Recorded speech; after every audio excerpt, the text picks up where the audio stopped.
Hey everyone. So Percy Jackson and the Olympians just wrapped up its Sea of Monsters arc on Disney+, and if you stuck around through the credits of that Season 2 finale, you already know what I'm about to talk about. Season 3 is coming, and it's coming way sooner than you might think. That twist with Thalia at the end of Season 2 was absolutely wild, but we'll get into that in a bit. First, let's talk about what we got in those mid-credits. Release date. Okay, so here's the big news. Disney confirmed that Season 3 is dropping later this year. Yeah, you heard that right. Not next year, not in 2 years, this year. That's an insane turnaround, and it's pretty clear Disney wants to avoid what happened with Stranger Things, where the Duffer Brothers had to deal with their young cast aging way too fast between seasons. The mid-credits scene gave us our first look at Season 3, and it was that moment book fans have been waiting for. Percy and Annabeth on the dance floor. Annabeth pulls Percy close. They start slow dancing to Until I Found You by Stephen Sanchez, and it's giving us major Percabeth vibes. This scene is from when they go undercover at Westover Hall, which is a military academy in Maine, trying to rescue 3 hostages. If you've read The Titan's Curse, you know exactly what's coming. Rick Riordan himself said, "We're so grateful to be continuing the story of Percy Jackson on Disney+. This 3rd season will be new territory for the screen, bringing fan favorites like the Hunters of Artemis and Nico di Angelo to life for the first time. It's a huge sign of commitment from Disney and speaks volumes about the enthusiasm with which the fandom has embraced the TV show. Thank you, demigods worldwide." And honestly, the fact that production is already happening in Vancouver and they're this far along is pretty impressive. New cast members. Now let's talk about who's joining the cast, because there are some massive additions here. First up, Daphne Keane is playing Artemis. If you know her from His Dark Materials or Deadpool and Wolverine, you know she's going to absolutely nail this role. Artemis getting kidnapped by Atlas is a huge plot point in The Titan's Curse, so this casting is super important. And speaking of Atlas, he's being played by Holt McCallany. You might recognize him from Netflix shows like The Waterfront and The Lincoln Lawyer, plus movies like The Amateur and The Iron Claw. Kate McKinnon from Saturday Night Live and Barbie is joining as Aphrodite, which is going to be interesting to see. Percy crosses paths with her in this adventure, and I'm curious how they'll portray that. We're also getting Jesse L. Martin from The Flash as Annabeth's father, Frederick.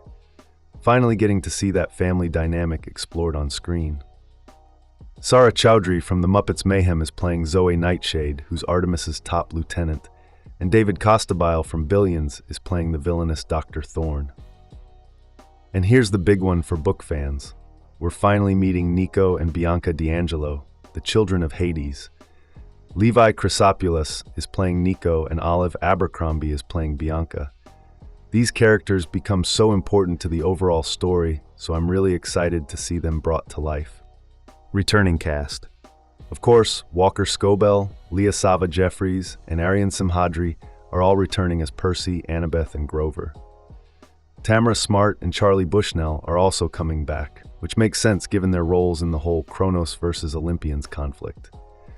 The full returning cast includes Dior Goodjohn as Clarice, Daniel Diemer as Tyson, Glyn Turman as Chiron, Nick Boraine as Kronos, Jason Mantzoukas as Dionysus, Adam Copeland as Ares, and Timothy Simons as King Tantalus. Details. So what's Season 3 actually about? Well, it's adapting The Titan's Curse, which is the 3rd book in Rick Riordan's series. The basic setup is that a powerful goddess has gone missing. That's Artemis. And the Greek gods are on the brink of war with the Titans. Plus, there's this mystery beast that could literally destroy Mount Olympus forever.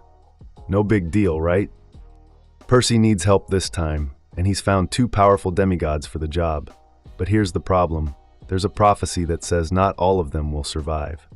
Classic Percy Jackson stakes. Now let's talk about that Season 2 finale twist, because it changes everything. The show actually deviated from the source material here. We learned that Thalia wasn't turned into a pine tree to save her life like we thought. It was actually a punishment from Zeus because she refused to join him in the coming war.